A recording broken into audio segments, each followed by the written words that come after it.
We believe Councilman Zine is now able to join us, and Councilman Zine, as a former police officer, certainly I'm guessing this brings back a few memories of the anxiousness you must feel when an officer is down.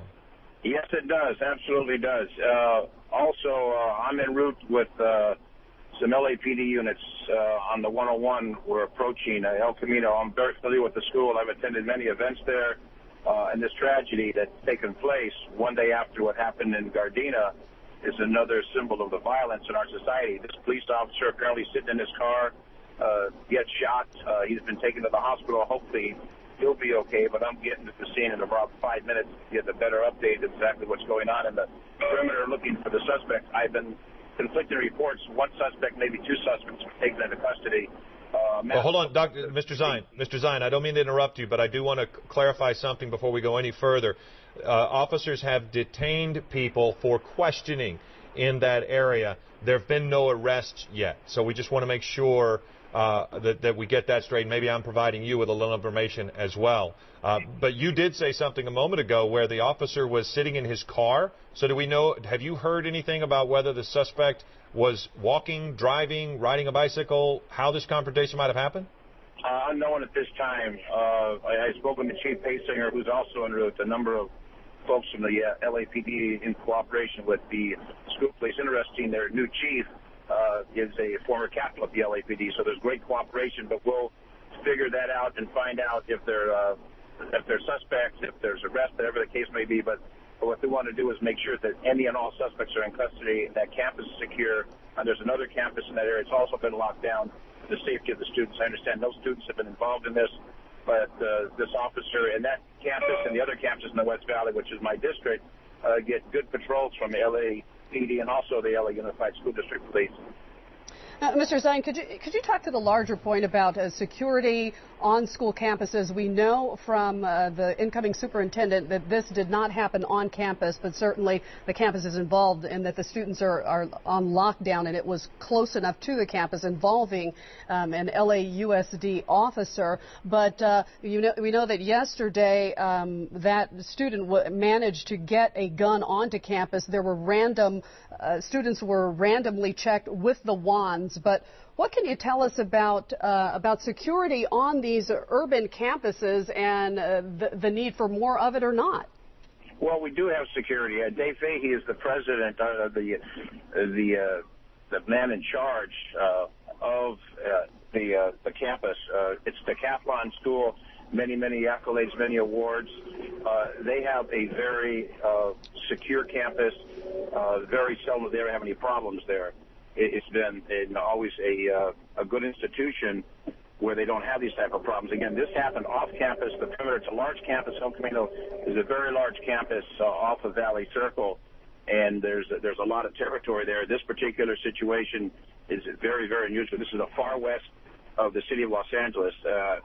Actually, after you leave here, you get into Calabasas, Agora, and other communities. So we are in the farthest northern part of the city of Los Angeles. But this particular situation, this particular campus is highly unusual. Councilman Zine, we see some canine units are also, you can't see this, we'll just kind of give you a little bit of information as well, but the canine units are in the area. But you mentioned something, and we keep saying this happened off campus. Many people might not realize that while the image is that our campuses aren't safe, the reality is violence generally happens off campus, not on. Most campuses are very secure, and this case, again, as Superintendent-to-be Daisy pointed out, happened off campus, not on. That's correct. The campuses are very secure. They have officers that are assigned on campus, and they do a very good job with that, protecting the 700,000 students within LA Unified District properties.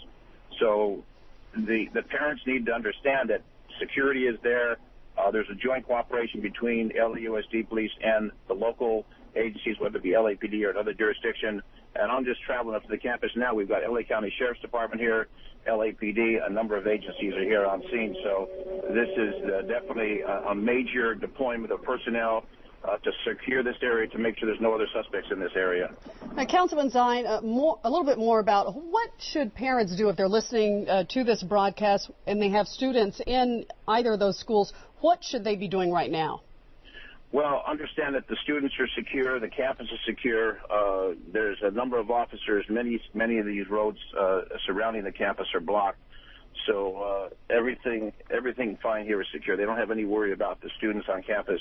Once this area is totally secure, then there'll be arrangements made to dismiss the students. But until that time, everything will be locked down. Councilman Zine, you're on your way to the location. You may be able to give a little traffic update for folks as well. I know that you're being escorted there. But how has traffic been affected on the 101 with a couple of off-ramps being closed? Well, traffic's starting to build up around the Valley Circle area, Mulholland, on the 101, both north and southbound. The Highway Patrol is locking down a number of those off-ramps to secure this entire area. I'm currently on Valley Circle in Hatteras, just north of the campus. There's LAPD blocking off this entire area, along with LA County Sheriff's Department, Department of Transportation. So this area is very secure. People are not going to be able to enter this area. If they're in this area, they won't be able to leave this area. So I just want to assure the parents that their students are safe, whether it's El Camino or any adjoining schools in this Southwest Valley area. All right, Councilman Zine. And could you talk to the broader issue of just violence and gun violence? What, if anything, are you pushing to do or will you do policy-wise with the council regarding this? Well, again, this situation where a uniformed officer in a marked car is shot by an individual, that tragedy could have occurred anywhere. But as far as gun violence, we know gun violence is a sad part of our society. Thank goodness this did not happen on the campus. It is a unified police officer from the school district, and the motivation, et cetera, we will sort that out at the appropriate time. But I understand he's at the hospital. Hopefully he's getting the treatment. But there's a lot to be investigated. But as far as guns, we know guns are a part of this society. And as we saw what happened with the Congresswoman and what's happening with this situation, we know that guns kill people. All right, Councilman Zine, thank you very much for joining us.